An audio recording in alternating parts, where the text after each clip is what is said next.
Quand j'étais petit, j'ai rencontré un mime, le mime Marceau. Cet homme capable de s'emprisonner dans une prison virtuelle et invisible, de s'appuyer sur un comptoir qui n'existe pas et de décrire des scènes juste avec quelques mouvements de main. Le mime Marceau, Marcel Marceau. Je l'ai rencontré avec mon père la première fois il y a quelques années et comme j'étais un enfant, j'aimais bien poser des questions. Et au lieu de dire pourquoi, comme beaucoup d'enfants à mon âge, j'ai dit comment.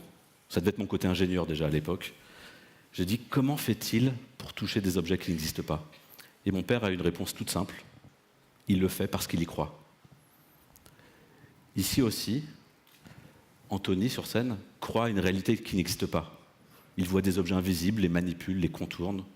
Pour lui, ce monde virtuel, irréel, est plus réel que le nôtre. Regardez-le. C'est un peu bizarre quand même. Hein. Limite un peu fou. On voit gesticuler sans raison apparente. Si vous racontiez à un psychiatre ce que vous voyez tout de suite maintenant, il se ferait un plaisir de vendre une jolie chemise avec des longues manches qui s'attachent dans le dos. Le futurologue et auteur de science-fiction Arthur C. Clarke a un jour dit « Toute technologie suffisamment avancée est indiscernable de la magie ». Indiscernable de la magie, il aurait dû dire indiscernable de la folie.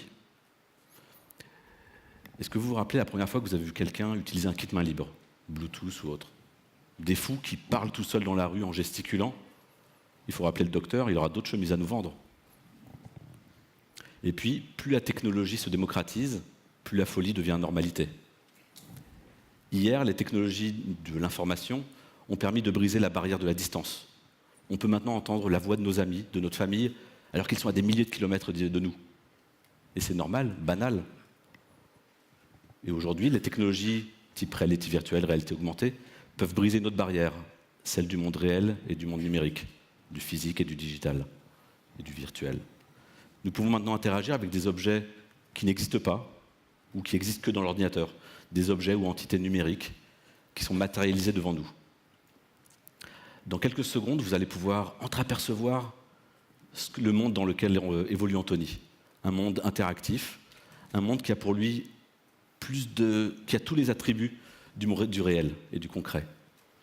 Et demain, nos enfants, eux aussi, habiteront dans un monde nouveau, un nouveau réel, un réel augmenté. Ça sera le monde réel, mais avec des objets qui cohabiteront avec des objets physiques, des objets numériques. Et ce monde, on n'aura même pas besoin de distinguer. Est-ce que l'objet vient du réel? Est-ce que l'objet vient du numérique?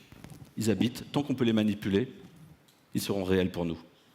Nos 5 sens seront augmentés. Nous pourrons sentir, toucher, goûter, écouter des choses et des saveurs virtuelles. Nous pourrons même altérer notre perception de la réalité.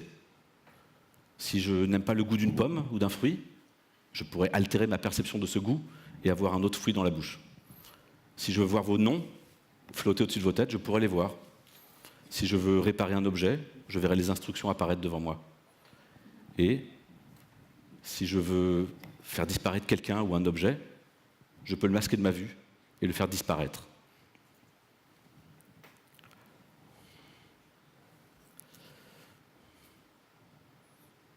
Pendant que nous contemplons l'œuvre qu'est en train de réaliser Anthony, il y a juste une question à méditer. Si je peux voir, entendre et toucher des objets qui n'existent pas, est-ce que je suis un mime, un fou, ou juste en avance sur mon temps? Merci beaucoup.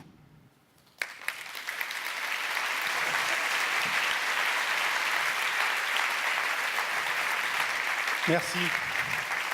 Merci Vincent. Merci à toi. Donc Vincent est un expert chez nous de ces technologies. J'ai quelques questions pour toi Vincent. Je t'écoute. Quels sont les premiers sens qui vont être touchés et dans quel ordre en fait? Les principaux sens qu'on utilise au quotidien sont surtout la vue, l'ouïe et le toucher. Ce sera les premiers qui vont être révolutionnés par la réalité augmentée. Le goût, c'est un peu plus difficile, s'il faut s'appareiller.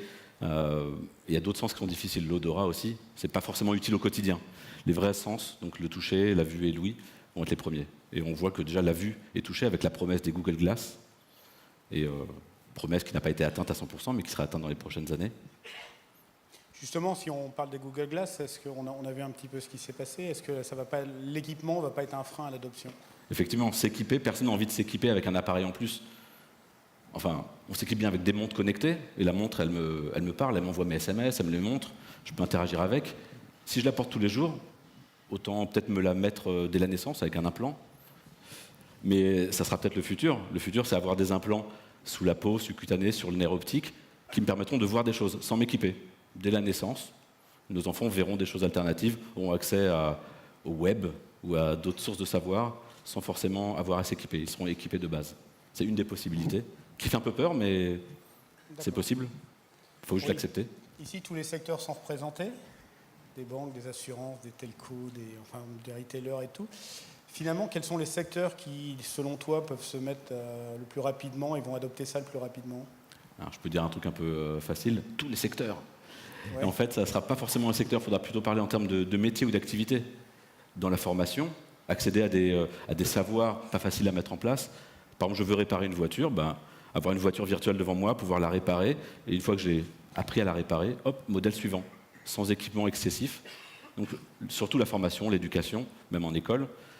Et après, des visites virtuelles, ou accéder à n'importe quel savoir, la collaboration à distance aussi, ou la téléopération.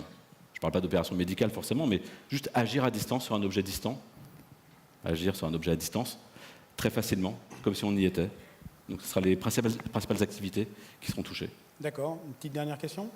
Si tu veux. La réalité virtuelle, c'est une bulle ou c'est vraiment un truc qui va arriver? C'est une bulle qui va un peu exploser, mais il y aura comme des bonnes retombées. Et il ne faut pas rater le coche. Donc allez-y. Ce que je dis toujours sur les technologies, c'est qu'on surestime souvent à court terme l'impact qu'elles vont avoir et on le sous-estime à long terme. J'espère que ce sera la même chose pour la réalité augmentée. Merci. Merci.